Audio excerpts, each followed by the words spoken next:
Hello everybody. I'll make this very brief. I'm currently standing out in the pouring rain, in the middle of a field, in the middle of Ireland, in the middle of nowhere. I apologize if my voice doesn't deliver the message I wish to convey with the level of grandeur I'd like to give it. Unfortunately, I was not blessed with a lovely, deep, booming voice like many an excellent narrator. But here I go nonetheless. This video is not for anyone else but me and those who happen upon it. In the modern age of politeness and understanding, I hope this finely concentrated catharsis finds the person that needs it. I am stranded, not forever, but stranded of my own volition in a foreign country. I made choices, many choices, to learn and to make my own way. I've been afforded many luxuries and privileges from my birth, but as best as I can, I try to use my own skills and independence to help me, although my laissez-faire attitude often makes this process more difficult than it needs to be. I'm an American, and the worst type of American, the kind who indulges in the fancies of a modern tech-fueled life with YouTube and processed meals, and I hate every single second of it. Luckily, I'm not averse to change. That's very lucky. And I'm generally not self-indulgent and hate the me that forms the endless din of the modern world. So this will be where all my personal self-indulgences end, at least the narcissistic ones. I want to tell you the story of a person I met here, in this small town where I learned my trade in Ireland. I met a man at a nightclub, an older man, maybe 40 or 45. I was out lobotomizing myself to forget the terrible choice I made, to flee from my comforts and friends, with a thought that I would be improved with a slower and quieter country lifestyle. This man saw me, a man dressed in clothes of old with suspenders and a pioneering hat, and somehow thought that we had anything in common. That being said, the man asked me repeatedly how I liked Ireland. I lied, telling him I loved it here.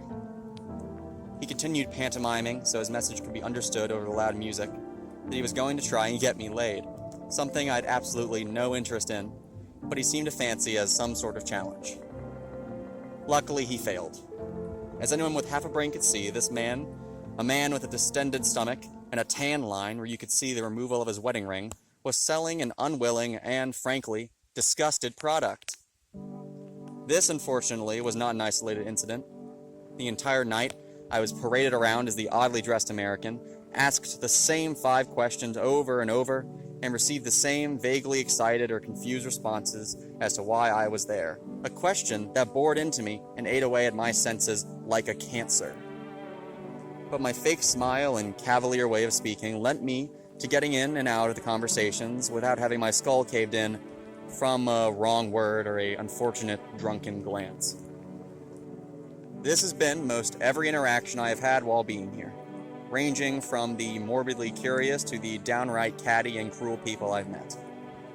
By the end of my tenure, I will have stayed in this godless spot of country for 6 months. I currently have a month and a half left to go. All this to say, one of the reasons I was there, actually good conversation that I was looking for, was not fulfilled.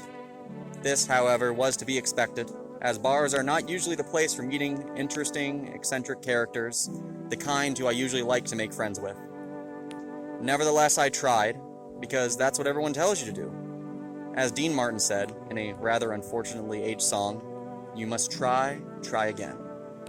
This was, of course, when he was referring to a woman who kept turning him down when he tried to have sex with her, so, I digress either way.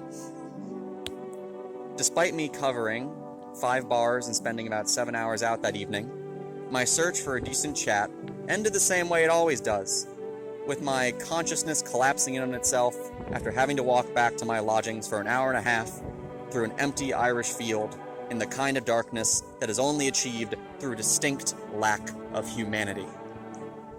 You would think that by this point, I would have figured out that there were no fruits for my labor. But I ask you this: should I have taken the other advice? The advice not steeped in the naivete of a long-gone generation? The advice to use the internet? Go online, I'm told. Go connect with someone real and authentic that shares your interests online. The ultimate oxymoron. The internet. Since when has the internet been real? I have soaked right now and then for a large portion of my waking hours in this insipid consciousness of debauchery, paper-thin creativity, and parroting yes-men and con artists.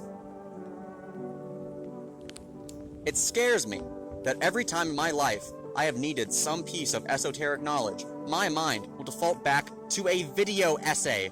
A video essay, truly the paradigm of a well-researched and well-understood person. My opinion has been molded and shaped by helpless losers, fed to me by an algorithm. My interests are conveniently shaped by my favorite weirdos, plucked from a sea of millions in a fashion that gives parasocial a run for its money. I try to disconnect. Oh, I do. I have flip phones, MP3 players, and all of the wonderful, wonderful things that consumerism sells to us in an attempt to fix the problems that it itself creates. Well, you know what? Isn't it kind of ironic that I'm talking to you here on YouTube, telling you this like a caged animal with Stockholm Syndrome, scratching at its scabs, trying in vain to destroy them, but instead leaving open and gaping wounds for more pus and bile to seep out of until it eventually keels over into the great beyond. My life, up till this point, has been shaped by a monster. But God, that monster, runs the only damn game in town. Every piece of media that I have shaped my life around, my beliefs in empathy, reality, good journalism, hard work, hatred of what extreme capital does to people, all of these are puppeted through my pale, hedonistic musculature by individuals who are pseudo-intellectuals sitting and nurturing themselves off the infinitely massive teat of these mega monolithic, nigh celestial conglomerates who could wipe them out in an instant. But they don't, you see. The conglomerates don't, because they've won. They know you'll sit there.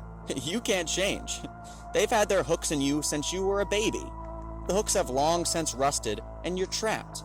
Your jaw locked back from the tetanus, and your head searing in pain every time light hits your eyes as you wait your next bit of stimulation until eventually your eyes roll back into your skull and you're blissfully released from your brain's warped torture, never paying mind to the inky blackness and lack of cognition that awaits you until it was too late for it to matter. So I ask you, where is there left to go? We're all stranded. And the cruelest thing is that this isn't purgatory, my friends. This is a limbo created by our own minds, our own hands, our brain chemistry addicting us to this way of life, with the few that break through being outnumbered by the pacified yet radicalized hordes, all screaming for change, weakly behind their screens as their atrophied minds push meek signals out through their fingers to tap out some overused and boring rhetoric. It's all so done to death. Parody wraps around to reality and consumes itself like an Ouroboros as we all just sit back and comfort ourselves into thinking it's worth anything at all so that we aren't scared by the light at the end of the tunnel. And now that I've emptied all the vitriol and the pent-up hatred from my body, I can acknowledge that for myself, time and effort will help heal all these wounds. I have no worries for my future, and if I suddenly go missing, I did not kill myself, like the CIA may want you to believe. Ultimately, these are jokes, though. I just beg you that for the sake of the millions of people who are still stuck in these horrible loops, to give them empathy, give them comfort, and give them understanding. Good night, everybody.